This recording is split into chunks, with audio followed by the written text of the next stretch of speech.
Man akramaka fa innama akrama fika jamila sitrihi.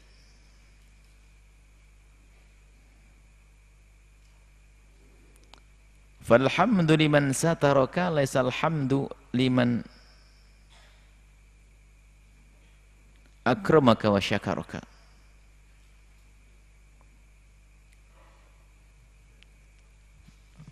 Jika ada orang memuliakanmu, man akramaka, jika ada orang menyanjungmu, memuliakanmu, fa innama akrama, sesungguhnya dia itu memuliakan, fika, memuliakanmu tadi, memuliakan, fika, kepadamu tadi, jamila, yang dimuliakan adalah jamila sitrihi, indahnya penutup dari Allah. Falhamdu, maka sanjungan yang sesungguhnya itu liman satarok,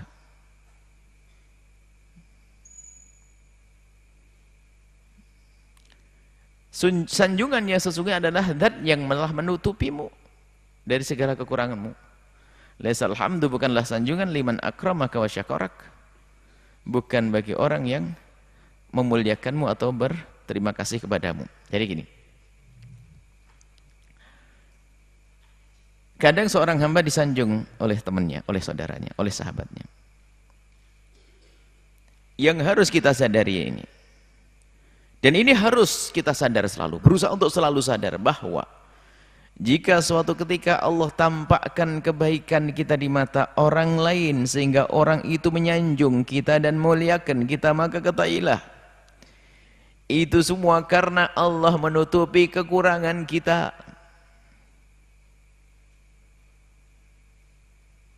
Kita semuanya punya kekurangan. Dan itulah rahmat dan kasih sayang Allah kepada kita. Allah turunkan sitir penutup. Kalau seandainya di antara kita ini dibuka semuanya, kayaknya nggak akur kita ini. Masya Allah, hati kotor kita kadang-kadang, prasangka dan macam-macam. Jadi sitir ini, kasih sayang Allah itu Allah menutup kekurangan kita. Sehingga falhamduliman satarok, sehingga sesungguhnya sanjungan itu adalah sangat berhak diberikan hanya kepada yang menutupmu tadi, yaitu Allah. Kita punya kebaikan. Lalu disanjung oleh orang. Maka orang itu menyanjung kita ini sebetulnya bukan karena kebaikan kita itu. Karena apa? Allah tutupi kejelekan kita dari orang tersebut sehingga dia tidak melihat kejelekan kita. Umumnya manusia adalah di saat melihat kejelekan orang, sudahlah, kebaikannya hampir tidak terlihat. Tapi alhamdulillah ditutup, sehingga di antara kita semacam ini. Di antara kita semacam ini, kita bisa berhubungan baik ini karena Allah menutup kekurangan kita, aib kita. Ditutup oleh Allah sehingga kita bisa mesra. Kalau dibongkar semuanya akan saling takut menjauh. Karena apa? Si A melihat si B adalah tidak baik. B melihat si A juga tidak baik. Akhirnya apa? Tidak ada keakraban, tidak ada keindahan. Nah, ini yang seharusnya oleh seorang muslim mukmin itu dijaga agar selalu sadar dan ingat bahwa jika suatu ketika ada orang yang menyanjungnya itu sesungguhnya itu karena Allah menutup kekurangannya. Seharian ya berapa model yang berputar-putar di otak kita tentang pikiran yang kotor. Lintasan-lintasan di hati kita sesuatu yang tidak layak kalau dibongkar, diungkapkan beneran kita malu kok. Ayo, jujur kita. Kita sering ada lintasan-lintasan yang baik, yang jika seandainya dibuka kita akan malu. Tapi Allah tutup semuanya. Bahkan banyak dosa-dosa yang kita lakukan Allah tutup. Sehingga orang yang berurusan dengan kita masih bisa berurusan dengan cara yang normal karena menganggap kita baik, kita menganggap dia baik. Kalau tidak ada penutup dari Allah, maka semuanya akan saling berpaling. Nah, kesadaran akan makna inilah yang seharusnya selalu ada pada seorang hamba agar dia terjaga dari terjerumus dalam sifat ujub. Ada orang masuk wilayah ujub. Ujub merasa dirinya, wah sudah baik, sudah hebat, sudah istimewa. Ini habislah pahalanya karena ujub. Dia tidak tahu bahasanya itu kelihatan baik itu, disanjung saja sudah habis dia. Disanjung sebagai seorang yang apa? Wah, ini orang alim, orang hebat, orang soleh, seorang wali, seorang kasih Allah. Wah, langsung senangnya luar biasa. Akan tapi lihat, para kekasih Allah di saat disanjung dia berpikir, ada orang menyanjungku karena Allah telah menutup kekuranganku. Kalau seandainya orang itu tahu hakikatnya diriku, tidak akan dia menyanjung. Maka puji syukur kepadamu ya Allah, yang telah menutup kekuranganku ya Allah. Nah ini.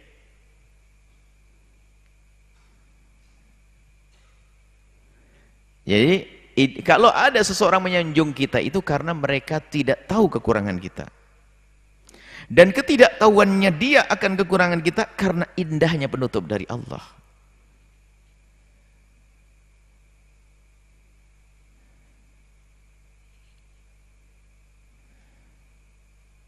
Maka sanjungan sesungguhnya kembalinya kepada Allah. Kepada Allah. Nah ini kemudian di saat kita lupa lalai, ini kan berbahaya pada seorang mukmin ya. Sehingga ada orang ini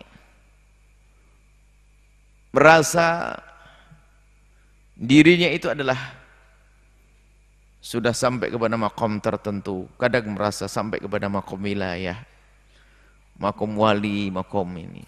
Sementara para kekasih Allah yang sesungguhnya, memang orang-orang palsu ini kadang-kadang gampang sedang ngaku. Kekasih Allah yang sesungguhnya itu di saat diberi oleh Allah kejadian yang luar biasa, mereka menangis dan mereka ketakutan, apakah ini betul karunia atau ini hanya istidraj.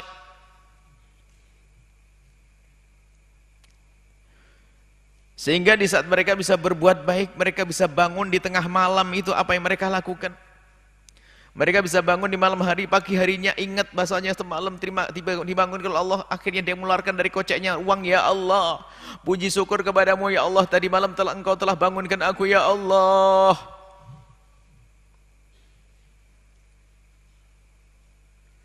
Dan di saat dia bisa melakukan kebaikan, maka kemudian dia bersyukur. Dia melakukan kebaikan, bersyukur. Jadi semuanya harus begitu, antara kebaikan dan kebaikan. Tidak ada kebaikan yang dilakukan kecuali akan buahkan kebaikan lagi bagi orang tersebut. Kalau ada orang menyanjungnya, sujud syukur. Cuman sujud syukurnya beda dengan kita. Mereka kalau ada orang menyanjungnya, para kekasih Allah, kalau disanjung sama orang itu sujud syukur. Berterima kasih, puji syukur kepada Allah. Kenapa? Ya Allah, puji syukur kepadamu ya Allah, telah engkau tutup kekuranganku dari matanya. Bukan bersyukur karena aku disanjung. Kalau kita kan sanjung, alhamdulillah banyak orang nyanjung saya. Bukan, beda. Mereka bersyukur bukan karena disanjungnya, tapi mereka bersyukur karena Allah telah menutup kekurangannya. Ini maqam. Inilah menjadikan seorang hamba itu terus di dalam keadaan yang dia merasa rendah di hadapan Allah Subhanahu wa taala. Dan dia tidak akan sempat berbangga dengan amalnya, maka akan terjaga amalnya. Sebab ujub itu merusak amal seperti halnya sombong. Nah, sekarang kita perlu tengok diri kita sendiri. Di saat kita disanjung oleh manusia, apa yang terjadi pada kita? Di saat disanjung oleh manusia itu langsung kita sendiri mengukuhkan, iya memang betul saya sudah sampai makom itu. Wah, ini celaka orang ini. Celaka orang ini. Bahkan sebagian mengatakan, disebutkan bahwasanya itu mengetes tingkat kedekatanmu kepada Allah itu seperti apa. Di saat disanjung. Kalau disanjung ternyata kok dia sama sekali tidak ada rasa takut, maka ketahuilah dia adalah orang yang jauh dari Allah. Disanjung malah, iya memang betul. Masya Allah Ustaz ini soleh, orang salihin. Iya. Ini pun perlu perjuangan lama saya bisa gini nih. Wah, langsung begitu. Saya mau ndak bertahun-tahun nih, saya mujahadah nih. Langsung mengakui lah, ini loh tanda dia jauh dari Allah. Tapi kalau orang yang sudah dekat kepada Allah disanjung itu malah ketakutan. Bersyukurnya ya Allah, orang pada menyanjungku. Orang pada menyanjungku ya Allah. Puji syukur kepadamu telah kau tutup kekuranganku ya Allah. Bahkan di saat dikerumuni oleh seseorang, mereka tidak pernah menisbatkan kemuliaan pada dirinya. Seperti Imam Abu Yazid Al-Bustami itu. Beliau kan punya jamaah banyak sekali. Kalau sudah mengadakan majelis, jamaah banyak. Apa yang beliau katakan? Ngadu, ya Allah, innahum yaksidunak. Ya Allah, innaka ta'lamu, innaka anta ta'lamu annahum, ya Allah, engkau tahu sesungguhnya mereka itu yaksidunak. Datang ke sini berbondong-bondong itu hanya mencarimu. Yaksidunaka anta. Walakinnahum, akan tapi mereka itu wajaduni indaka, melihat, menemukan aku bersamamu. Husnudzan, dipikir aku ini orang baik. Wajaduni indak. Enggak pernah dia langsung ngomong, iya siapa dulu saya. Ya inilah yang harus kita waspada. Kita gampang mudah berbangga dengan kebaikan yang sudah bisa kita lakukan. Kita sudah bisa berdakwah, umat pada tobat. Oh, bangga, oh, dia telah tobat di tanganku 1000 orang. Yang menjadikan tobat bukan dirimu, Allah. Ada orang nyeramai orang, ribuan orang gak pernah tobat kok. Kenapa Allah tidak menggerakkan hati mereka? Semua Allah. Maka kalau orang yang sudah makom tinggi, makomnya makom kekasih Allah, itu gak akan tertipu dalam hal ini. Allahumma innaka ta'lamu annahum yaksidunak. Ya Allah, mereka itu mencari engkau ya Allah.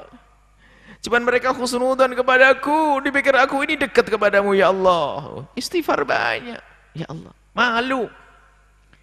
Kalau bukan ini kewajibanku, karena aku punya ilmu, saya akan aku tinggalkan majelis ini. Kenapa orang semua melihatku, orang semua menyanjungku, orang semua memandangku? Kalau bukan karena kewajiban, karena aku telah diberi oleh Allah ilmu, maka aku akan tinggalkan ini majelis. Gitu. Pada kasih Allah. Mereka ketakutan. Disanjung, kebiar, kesyuhrah, kebasyuran, takut mereka. Nah ini, maka kita harus waspada di dalam hal ini. Kita perlu koreksi. Jadi perlunya kita memahami hikmah ini adalah untuk kita maksudnya. Ayo, kita itu golongan orang yang mana kita? Uji dirimu dengan sanjungan yang orang berikan kepadamu. Tengok dirimu sendiri.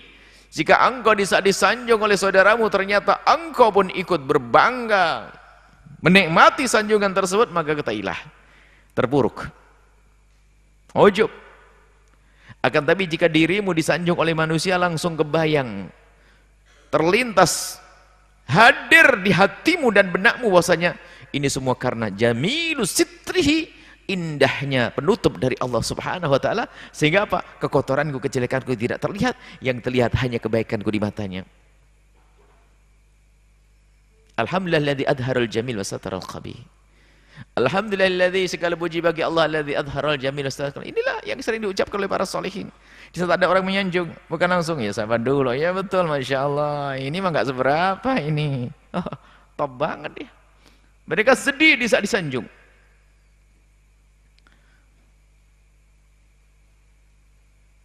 Maka menyanjung itu sendiri kita harus waspada. Sanjungan, Nabi pernah menyanjung sahabatnya. Kenapa menyanjung? Karena Nabi saya yakin ini aman. Tapi kalau orang yang kita sanjung tidak aman, jangan menyanjung. Sehingga tidak gampang. Kalau kita ingin menyanjung siapapun, santri, anak atau siapapun, hati-hati. Apakah sanjungan ini menjadikan dia lebih baik, atau ternyata sanjungan itu menjadikan dia terpuruk dalam ujub.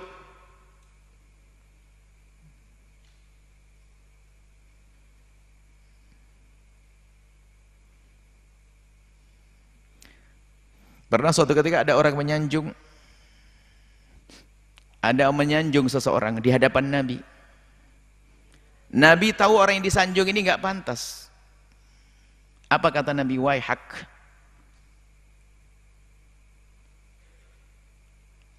qata'ta unuqa sahibik, celaka, engkau telah memenggal leher saudaramu. Lau sami'ah ma aflah, kalau seandainya dia mendengar saya tambah rusak hatinya.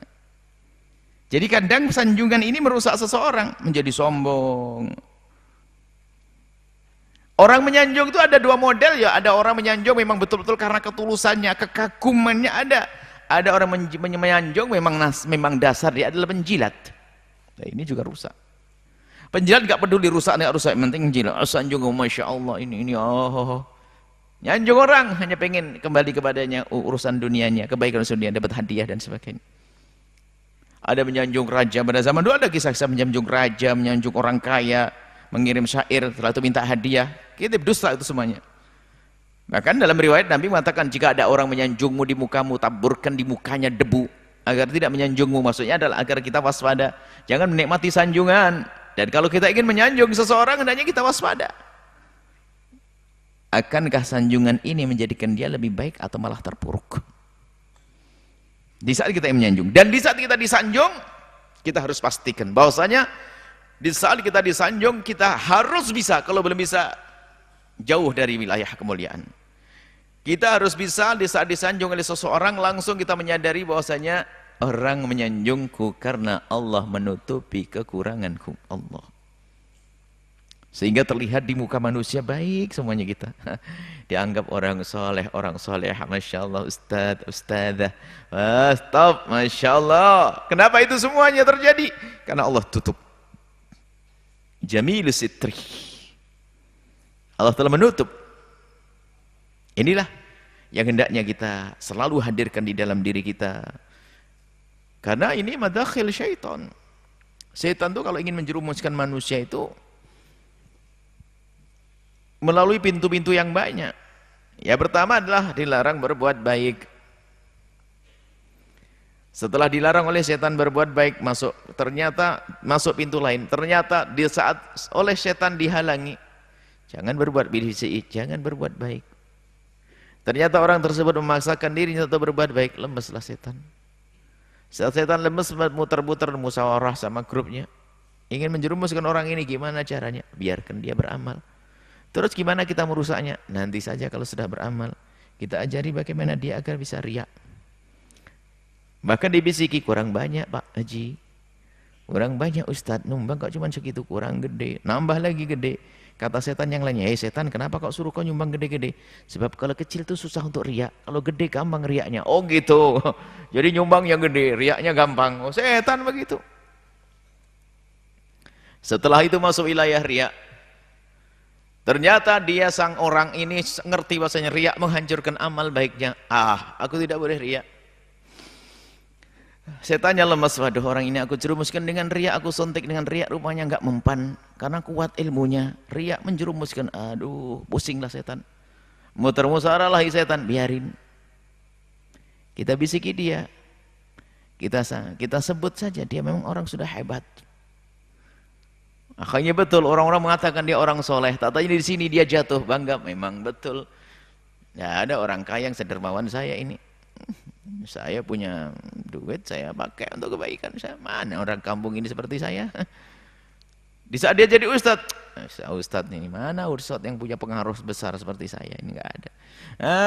Masuk setan setepuk tangan. Jadi lolos dari tidak beramal, masuk wilayah riak. Lolos dari riak, masuk wilayah ujub. Dan seterusnya nanti. Ada lagi godaan setan semacam itu. Artinya ini termasuk salah satu pintu syaitan. Sehingga dia bangga dengan apa yang dia lakukan. Lupa bahwasanya sahamnya 100% dari Allah. Sungguh seorang hamba tidak akan bisa bangun malam kecuali Allah bangunkan dia. Sungguh seorang hamba tidak akan bisa berderma 1 rupiah kecuali Allah gerakkan hati untuk berderma. Jadi semuanya kembali kepada Allah. Sehingga hamd yang sesungguhnya, sanjungannya sesungguhnya itu hanya kembali kepada Allah Subhanahu wa taala, bukan kepada manusia. Nah, kemudian jika memang ada orang berbuat baik kepada kita, lalu kita berterima kasih kepada manusia tersebut, boleh. Berterima kasih iya, menyanjung ada aturannya. Kalau terima kasih ya wajib terima kasih Pak. Dikatakan la yashkurullah man lam yashkurin nas, tidak berterima kasih kepada Allah yang tidak berterima kasih kepada manusia. Bahkan di saat kita berterima kasih kepada manusia itu harus hadir Allah di situ. Allah memberikan rezeki kepada kita melalui si A, maka kita harus berterima kasih kepada si A dengan keyakinan bahasanya Allah kan bisa memberikan kepadaku langsung. Tapi kenapa Allah harus memberikan lewat si A? Pasti A ini ada kelebihannya. Maka mengucapkan terima kasih dengan penuh hormat. Karena kenapa si A dijadikan wasilah untuk menyampaikan rezeki kepada saya? Karena Allah bisa menyampaikan ke saya, tapi lewatkan A. Maka kita berterima kasih. Ini. Tapi lain dengan sanjungan. Sanjungan beda kasusnya. Sanjungan kita, kalau ingin menyanjung seseorang, makanya jangan gampang menyanjung. Orang gampang menyanjung itu bisa jadi masuk penjilat. Dan itu adalah munafik. Penjilat. Dusta dia. Suatu ketika ya kita duduk dengan satu ustadz, semoga Allah mengampuninya. Di sebuah kota, di situ ada seorang pejabat, wali kota atau bupati begitu. Lah kalau menyanjung, wah ini Masya Allah Pak Bupati ini adalah semangat jihadnya, semangatnya bagus. Tapi kalau nyanjungnya berlebihan, ini adalah Umar bin Khattab zaman ini. Waduh, serem banget. Tak-taknya setelah kita amati, duduk lama, wah ini sudah enggak benar mulai dari omongannya. Ada memang ustadz memang biasa penjilat. Enggak boleh seperti itu. Memang kalau ketemu sama orang begitu, kalau apalagi sama pejabat dan sebagainya. Kita tidak boleh merendahkan siapapun, tapi pun kita tidak boleh menyanjung kecuali itu benar dan sanjungan itu tidak menjerumuskannya. Jangan sampai kalau sanjungan itu memotong lehernya, menjadikan dia adalah terpuruk karena sanjungan tersebut. Sanjungan diberikan oleh seorang ayah kepada anaknya untuk dimotivasi, ya. Tapi kalau menjadikan sebab tersebut, ya jangan. Makanya orang menyanjung harus waspada, hati-hati. Kalau Nabi dengan wahyu, tapi kita tidak dengan gampang menyanjung seseorang. Tapi menyanjung adalah benar, menyanjung adalah boleh. Asalkan kita sudah tepat, maka sanjungan itu ada maknanya. Kalau tidak adalah menjerumuskan. Tapi kalau kita disanjung, itulah yang paling penting. Biasakan dan pastikan di saat ada orang yang menyanjung, langsung kelihatan di mata kita adalah kekurangan kita, kekotoran kita. Kalau tidak, jangan menganggap diri kita orang baik. Kenapa? Wong kotorannya sendiri saja tidak tahu bagaimana kita baik. Apakah kita lalu mengatakan aku tidak punya kotoran? Itulah saat ketidakbaikan kita yang sesungguhnya. Tidak tahu kekurangan dirinya. Inilah, jadi tes dirimu. Diri kita sendiri. Di saat ada orang menyanjung kita, oh ini Ustadz Masya Allah, ini Ustadzah Masya Allah. Apa yang ada di hatimu? Kalau di hatimu ternyata ada kesedihan bahwasanya Allah, lihat aib kita, lalu kita lihat keagungan Allah dengan sitirnya, lalu bersyukur, ya Allah Alhamdulillah Engkau telah berikan kepadaku sitir sehingga orang itu tidak bisa melihat aibku, sehingga dia bisa menyanjungku, ya Allah. Allah maj'alni kama yadhunnun, ya Allah jadikan aku seperti yang mereka duga, ya Allah. Allah maj'alni kama yadhunnun, ya Allah jadikan kami seperti mereka duga. Jadi mengatakan kama yadhunnun, tidak mengatakan memang begitu saya, enggak. Inilah adab di saat kita disanjung oleh seseorang, agar kita tidak terjerumus di dalam wilayah yang namanya ujub. Ujub ini termasuk sebab kehancuran orang itu adalah ujub. Ujub, kibir, riya. Ujub, kibir, riya dianggap sebagai induk daripada kejahatan-kejahatan hati, dari itu semuanya. Semoga Allah menjauhkan kita dari sifat ujub, dan semoga Allah memberikan kita segala kebaikan, mengampuni dosa kita, dan semoga Allah menutup kekurangan kita, dan semoga Allah menutup kekurangan saudara kita dari mata kita, sehingga kita tidak merendahkan siapapun.